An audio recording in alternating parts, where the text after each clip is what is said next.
Olá, bem-vinda, bem-vindo a mais um Diálogos com o MPPE. Este programa é uma edição especial em parceria com a equipe do podcast Audiência Pública do MPPE, que vai falar sobre o papel da vacina contra a Covid-19 na política de saúde pública no Brasil. Participaram do programa o promotor de justiça e coordenador do CAOP Saúde do MPPE, Édipo Soares, e a médica e pesquisadora da Fundação Oswaldo Cruz, órgão responsável pela produção de doses da vacina de Oxford AstraZeneca, a doutora Ana Brito. A apresentação foi feita pelos colegas da Assessoria de Comunicação do MPPE, Bruno Bastos e Thaís de Souza.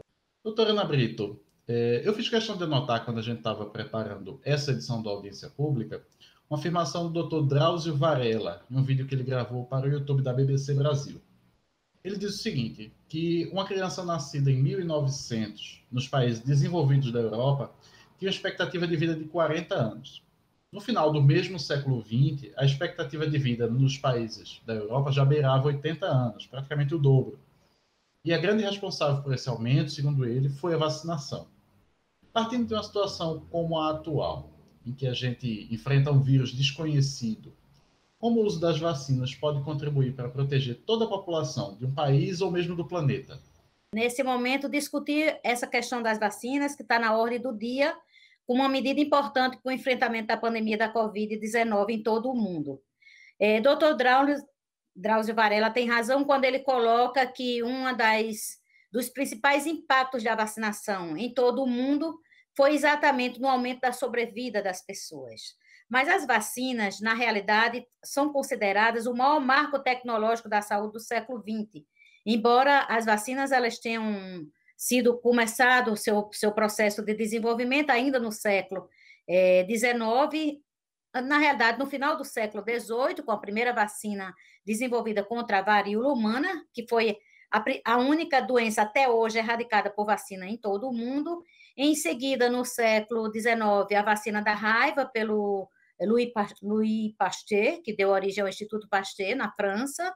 E a partir do século XX, principalmente a partir dos anos 60, as vacinas se tornam uma realidade importante para a prevenção das doenças chamadas imunopreveníveis, as doenças infecciosas, responsável por uma parte enorme da mortalidade precoce no mundo e das sequelas sobre doença. Então, a partir da descoberta de Sabin, com a vacina contra a poliomielite, tá? Que era uma doença que causava, além de sequelas, muitas mortes entre as crianças, principalmente, nós começamos a ter, de fato, uma mudança no padrão de mortalidade e de morbidade das populações, mesmo daqueles países em desenvolvimento ou subdesenvolvidos.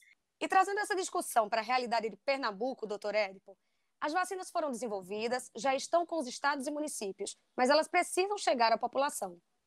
De que forma devem agir os gestores públicos para assegurar uma imunização que seja mais rápida e eficiente? Na verdade, para que a vacinação fosse mais rápida e eficiente, era ter mais vacina, né? Nós estamos com uma situação difícil, não só no Brasil, como no cenário mundial, em razão da escassez de vacinas. Como o doutor Ana Brito falou, nós estamos enfrentando um processo pandêmico, onde todos os continentes do globo terrestre estão enfrentando a mesma situação, uma doença causada pelo novo coronavírus, pelo Covid-19, onde as pessoas que são infectadas, elas têm o mesmo, digamos assim, o mesmo processo de adoecimento. E isso causa um colapso, não só no sistema de saúde, como na ciência também, porque por se tratar de uma doença nova, sem uma terapêutica cientificamente comprovada, nós, enfim, perdemos vidas e recursos. Então, para que nós tenhamos uma eficiência na vacinação, primeiro teríamos que ter um insumo, né? E em razão dessa produção mundial, nós não temos em quantidade suficiente, principalmente para vacinar a população de um país continental como o Brasil. No dia 19 de janeiro, esses insumos já estavam sendo destinados aos estados. Então, imagine você vacinar uma população de um país como o Brasil, onde esse processo foi, de certa forma, muito rápido e muito atropelado, digamos assim, pelas circunstâncias da pandemia. Então, no dia 19, nós estávamos com alguns lotes de vacinas, eu acho que aqui em Pernambuco, em torno de 187 mil doses, mais ou menos, creio eu, e daí você fazer uma pactuação de Estado e municípios para saber a quantidade de vacinas que ia para cada município. Então, tem todo um critério epidemiológico, um critério sanitário, né? A vacinação, quando você trabalha com escassez, e esse foi um dos objetivos do Plano Nacional de Imunização, é você diminuir a morbimortalidade, preservar os serviços de saúde e serviços essenciais. Então, o Ministério Público, vendo digamos assim, esse processo que começou de uma forma mais assodada, né, um processo que começou de uma forma meio que desorganizada, eu acho que isso não ocorreu só no Brasil, mas também no mundo todo, a gente foi verificando, digamos assim, o que entendíamos de detalhes mais sensíveis, né, como, por exemplo, exigir que cada município elaborasse o seu plano local de vacinação. O Brasil é conhecido por ter um programa de imunização muito bem estruturado, com a cobertura universal. Mas a gente sabe que com a vacina para a Covid-19, até pelo longo tempo de isolamento social que a gente vem enfrentando, criou-se uma expectativa enorme. As pessoas estão, inclusive, preocupadas com a transparência de todo esse processo. É o caso do nosso seguidor, o @cruzoeartesanatos, que comentou no nosso Instagram. Ele disse que queremos que as cidades mostrem a lista dos vacinados com as respectivas funções de quem já foi imunizado. Isso está sendo feito, e você pode detalhar como o Ministério Público atua para cobrar essas providências e evitar que pessoas tentem furar a fila das prioridades. Talvez seja do conhecimento de todos que um dos deveres da administração pública é a moralidade, a eficiência e a publicidade dos seus atos. Então, a transparência ela é intrínseca à publicidade. Então, não tem nada escondido. Quando nós falamos em administração pública, quando nós falamos em governo, quando nós falamos em municípios, né, quando nós falamos em poder legislativo, judiciário, até o próprio Ministério Público, nós falamos em transparência. O que é ser transparente? Ser transparente é demonstrar todos os seus atos sem ter nenhum segredo, né? Tudo que for sigiloso, tudo que for sensível, existe uma lei específica tratando dessa circunstância. Existe uma medida provisória, a 1026 de 2021, né, no seu artigo 14 e 15, ele estabelece dever de transparência na execução do Plano Nacional de Operacionalização da Vacinação contra a Covid-19, de observância obrigatória por todos os entes da federação. Então, com base nesse dispositivo legal que já está em vigor, né, desde a elaboração do plano de imunização contra a Covid-19, e nós, do Ministério Público, através do CAOP e do Patrimônio Público, encaminhou a todos os promotores de justiça uma recomendação. O que é uma recomendação? É um instituto, é uma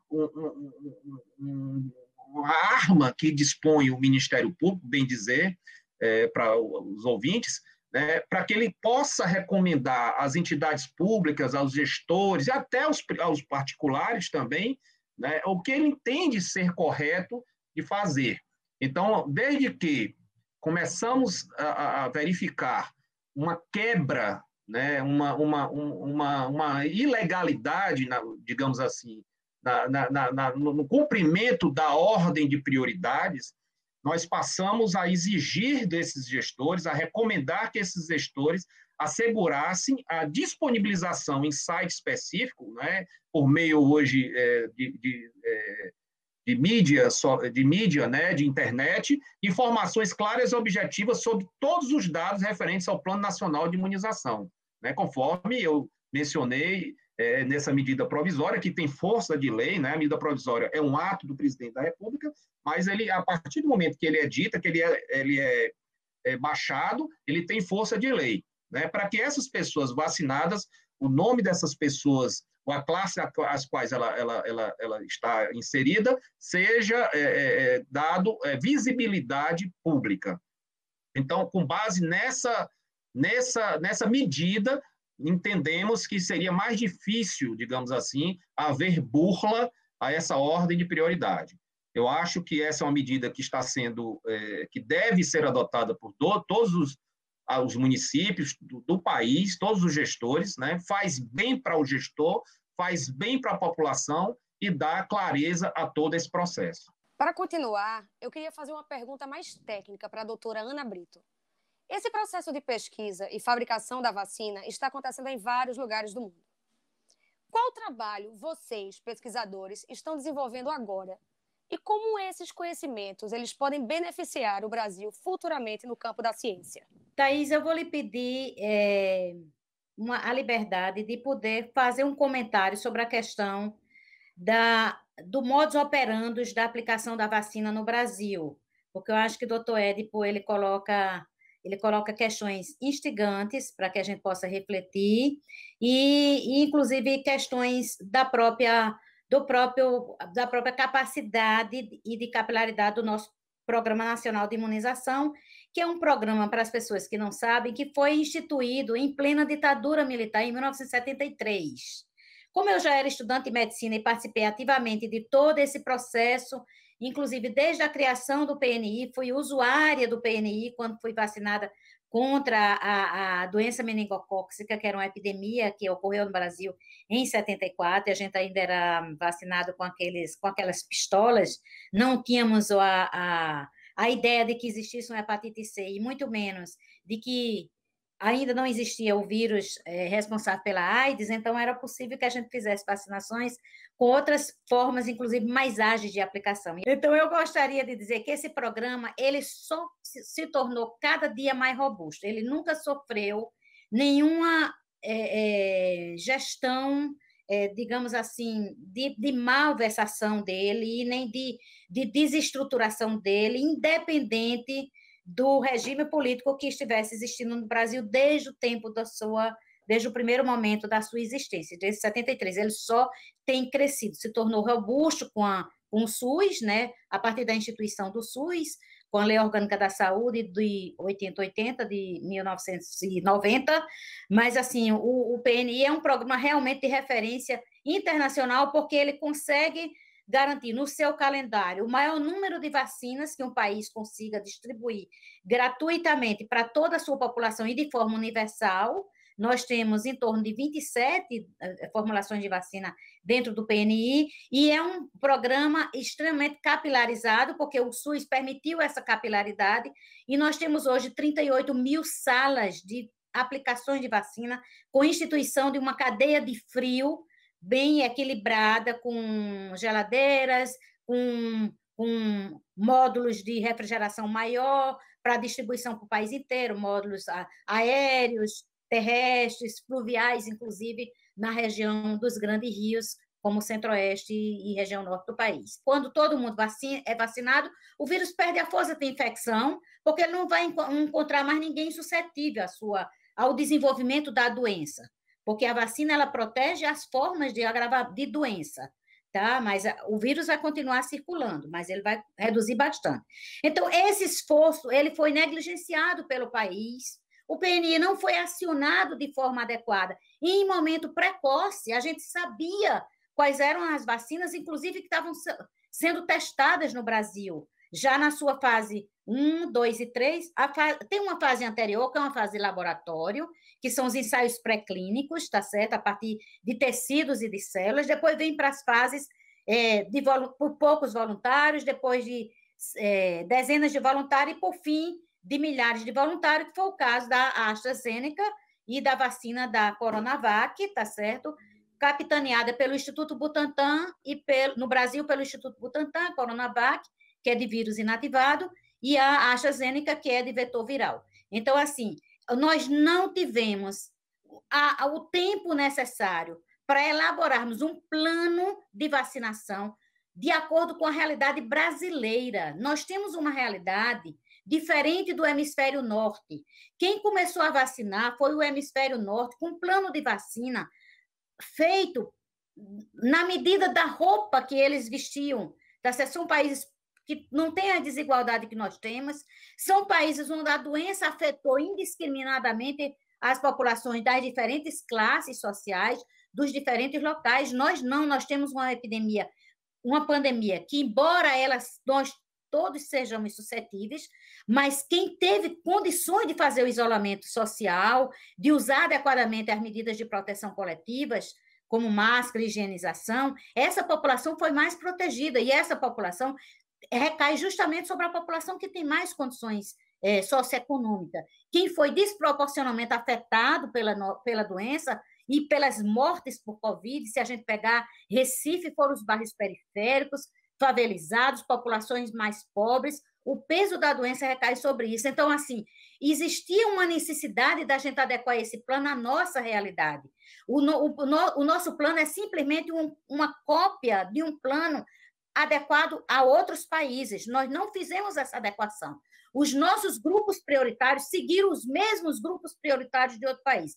Vou dar só um exemplo. Nós estávamos diante de uma explosão maciça de Covid na Amazônia, no começo do ano. Ainda temos, mas estávamos diante... Nós só tínhamos, no dia 16, 17 de janeiro, como bem lembrou o doutor Érico, nós fomos autorizados a usar 4 milhões e 600 mil doses, ou 4 milhões de doses da Coronavac, e 2 milhões da AstraZeneca, que só chegou bem depois. O insumo farmacêutico, inclusive, nem chegou antes. Chegou 2 semanas ou uma semana atrás, nem me lembro. Qual deveria ter sido a preocupação do Brasil se tivesse, de fato, um plano centralizado, pactuado pelos 3 níveis de governo, que sempre foi assim, nossos dias de vacinação sempre foram assim. Nós tínhamos uma liderança nacional coordenando e ordenando todo o plano de vacinação.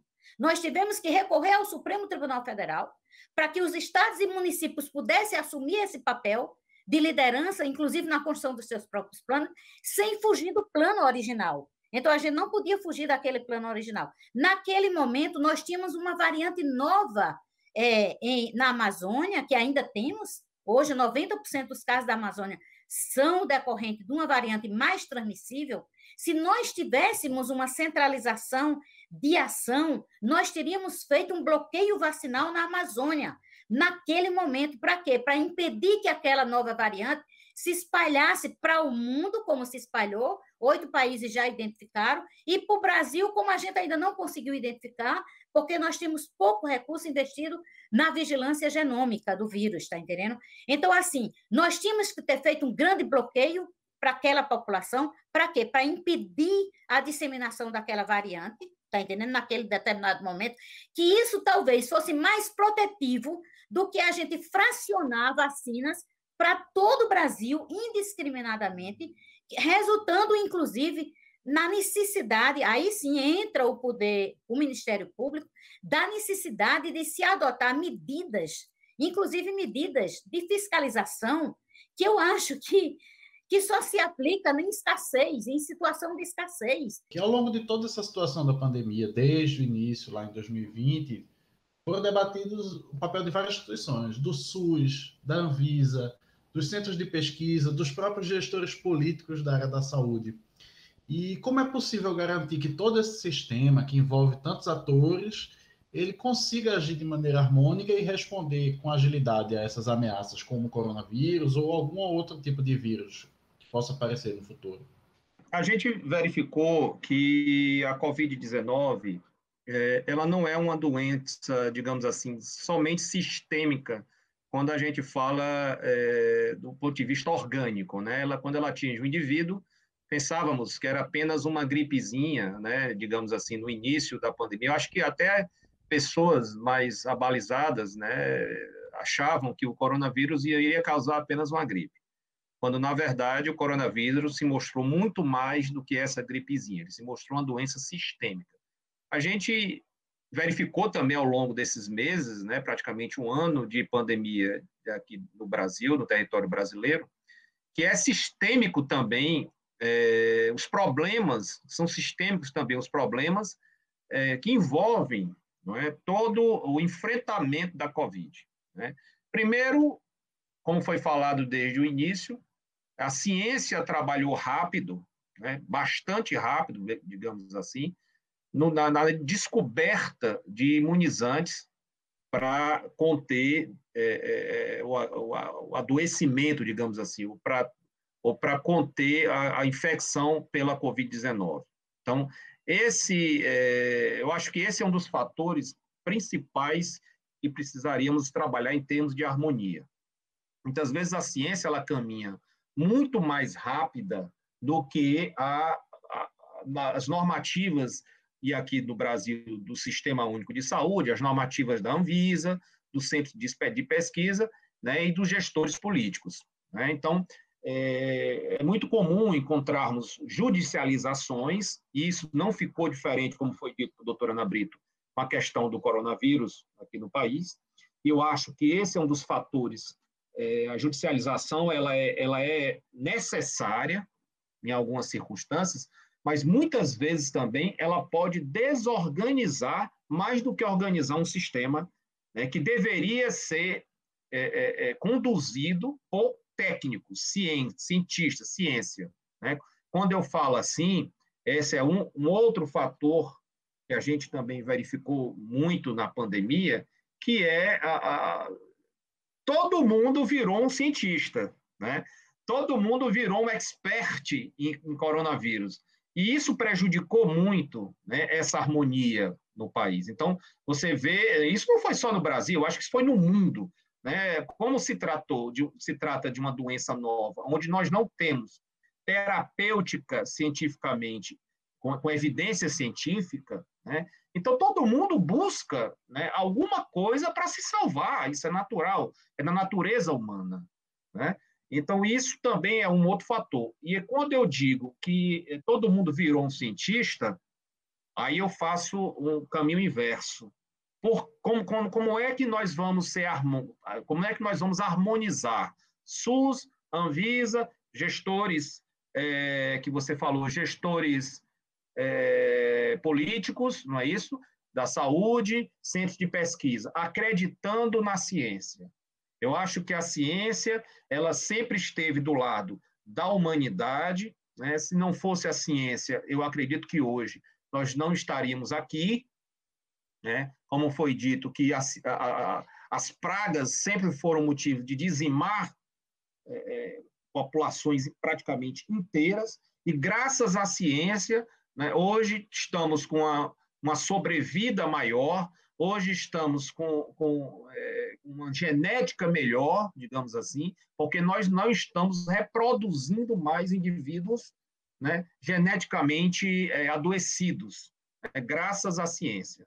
Então, eu acho que o primeiro ponto para a gente harmonizar todos esses atores é, primeiro, acreditar na ciência, certo? Precisamos acreditar na ciência e não sermos cientistas de plantão. Né?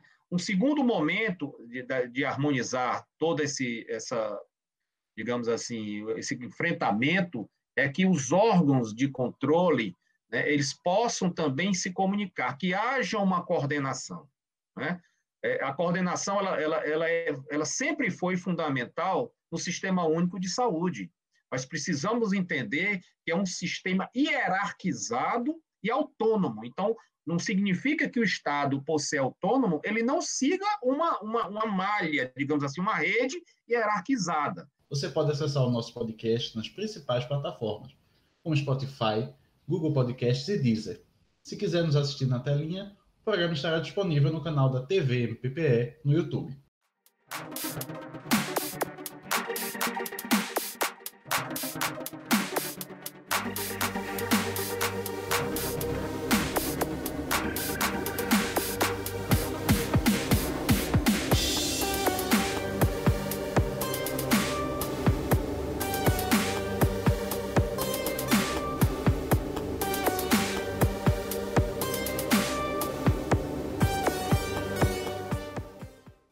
Ministério Público de Pernambuco, conectado com a inclusão.